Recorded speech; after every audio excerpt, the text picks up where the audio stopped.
Qual foi o peso Tive a para sorte. é, é isso que eu quero te perguntar, qual foi o peso para sua vida, não só profissional como pessoal, ter feito que é o que a Eu gente falou vejo no esse comecinho escudo é. eu vejo esse escudo e me dá uma saudade, velho. Ah, esse escudo também tem Eu saudade de lembro, você. Como é que foi eu para você? lembro foi maravilhoso, foi maravilhoso.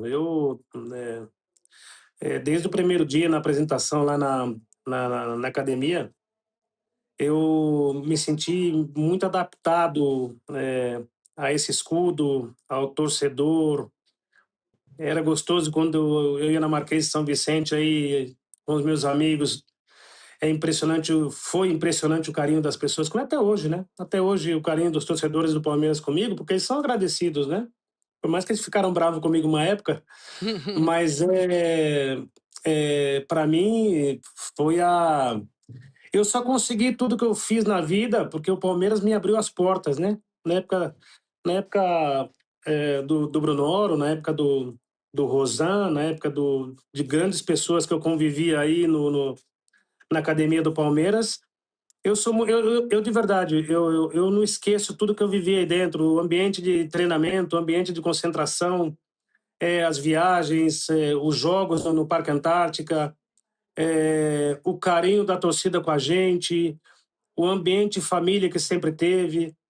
Eu só fui preparado mesmo para a Europa porque o que eu vivi no Palmeiras em 2 anos e meio, eu não vivi em nenhum clube. Olha que eu joguei no Real Madrid, que é um clube diferente, também uma referência hoje, o número um da Europa.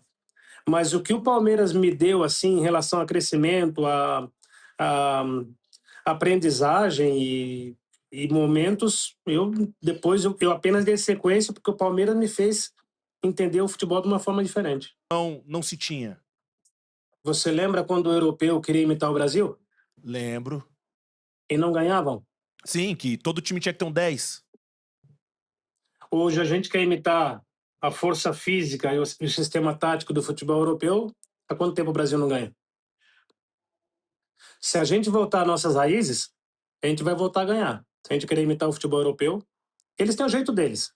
Nós temos o nosso. A gente não pode querer ser europeu. Nós temos que ter nossa forma de jogar, aquele futebol cadenciado, com muita qualidade, o 10 que cria jogada, o 9 que vem para receber e termina a jogada, os laterais que passam, a alegria de jogar futebol, hoje em dia máxima concentração, se você tiver mal posicionado, você sofre gol, não consegue recuperar. Na nossa época a gente não estava nem aí. Nossa, nós vimos Gerson, Garrincha, Ademir da Guia, tantos grandes jogadores na seleção brasileira e nos clubes, a gente queria imitar esses caras. Hoje nós queremos imitar o futebol europeu e a gente não está conseguindo render o que a gente pode render dentro de campo. O dia que a gente voltar, até mesmo com o Ancelotti, ele vai entender muito bem porque ele já ouviu muitas conversas sobre isso. Como ele não teve tempo de treinamento com a seleção brasileira, ele achou melhor a gente defender melhor e atacar no contra-ataque com o Vini ou com o Ryan ou quem fosse. Mas eu acho que chegou o momento da gente colocar os pés no chão, voltar um pouco no passado e voltar a ser a seleção brasileira com aquela alegria de antes, com o futebol bonito. Qual é o futebol bonito para você? É aquele futebol com mais criatividade, ousadia, como é que é? Você falou tudo. Perdeu o medo de jogar futebol. A gente está jogando com muito medo e isso está prejudicando a gente. Tá engessado, né, Roberto? Paramos no tempo. Paramos no tempo. Temos que voltar a ser aquele futebol moleque, aquele futebol alegre. Não digo irresponsável, porque você tem que ser muito responsável sem a bola, mas ser o futebol brasileiro como sempre, que a gente tem que voltar a ser uma referência para eles em relação a, com bola e sem bola, sermos os melhores do mundo. Nada mais que isso. Só jogar. Futebol é tão fácil de jogar e às vezes a gente está mais preocupado com a parte tática e física do que com a qualidade e com a motivação. Tá certo. É bem interessante. Vocês têm no Palmeiras hoje um dos caras que, na minha época, era o Vanderlei. Hoje vocês têm no Palmeiras um dos maiores entendedores de futebol do mundo. Ele ganha o jogo quando ele quer. É o único treinador no mundo que consegue ganhar o jogo quando ele quer. Eu Até ia te mesmo perguntar. um Ancelotti, um Pepe Guardiola. Hoje você tem o Arteta do Arsenal, que é também um estrategista bom. Mas assim, eu acho que o Abel é um desses caras que ele consegue ganhar jogo sozinho. Ele não precisa nem montar sistema tático. Ele monta do jeito que ele quer, ele faz do jeito que ele quer que o jogador entende perfeitamente como jogar com o balão, com a bola e sem a bola. Eu ia te perguntar justamente isso. Como que você avalia o nosso professor, o Abel Ferreira, o sistema tático e tudo mais dele? Os números estão aí. Olha, eu estava vendo o jogo do Palmeiras. Você vê, ele, por mais que ele não estava no banco agora no último jogo, mas você vê que o próprio assistente dele pensa exatamente igual a ele. E quando você tem de fora caras desse nível, o jogador pode jogar tranquilo, porque ao final ele treina, o time joga como treina. Isso é bom.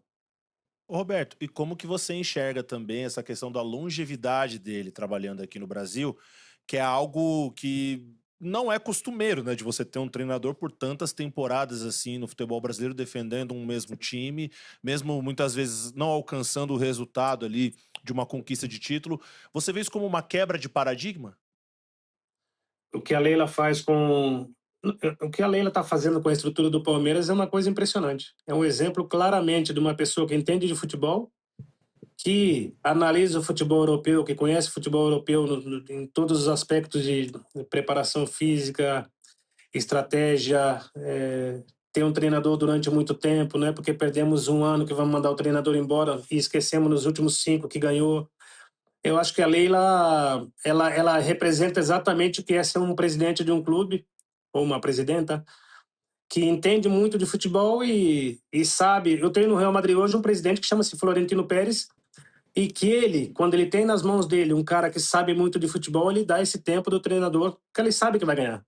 Ele sabe que os treinadores têm treinador que ganha títulos, né? E a Leila faz exatamente o que nós fazemos no Real Madrid. A Leila entende, assim como a gente também entende, que é a constância. É exatamente a Lógico. constância. E além disso, ela dá para o treinador exatamente o que um time precisa. Ela dá toda a qualidade que o treinador precisa para que esse treinador tenha tranquilo. O treinador pode ficar tranquilo, sentado, com os olhos fechados, porque ele sabe que ele vai ter dentro de campo um dos melhores jogadores do mundo. Exatamente. De você, viu? Só Sim. posso Eu sou muito, afirmar. eu só peço desculpas, porque quando eu voltei para o Brasil em 2000, acho que foi 2011, né?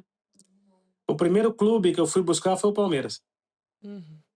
Por mais que eu sou de outro clube, mas o primeiro clube que eu fui lá negociar foi com o Palmeiras. E infelizmente não consegui, não deu certo.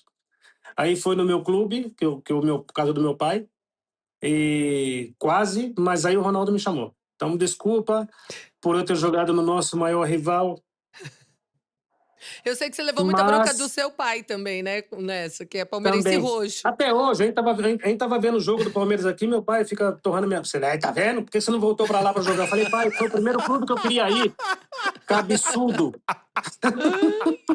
Mas eram Muito outras bom. épocas, né? A Tá situação naquela perdoado. Mas época mesmo assim, tava eu sou muito, eu complicada. repito, eu sou muito agradecido à torcida do Palmeiras, de verdade. Tudo que eu vivi naquela época foi maravilhoso e nada vai apagar esses 2 anos e meio que eu vivi com essa camisa aí. Por isso que eu falei do escudo, porque as concentrações eu olhava aqui e falava, meu Deus, eu tô no Palmeiras, velho. Esse é um sonho se tornando realidade. E foi aí, o Palmeiras me deu a possibilidade de fazer uma história muito bonita no futebol e você sempre agradecido com as pessoas que sempre me falam coisas boas, até mesmo com as pessoas que às vezes fazem algum comentário que eu não gosto, mas eu entendo esse lado sentimental para que as pessoas pudessem falar: por que você não voltou para cá, seu traidor? Eu não sou traidor, apenas busquei a melhor solução. Mas o Palmeiras nunca vai sair daqui.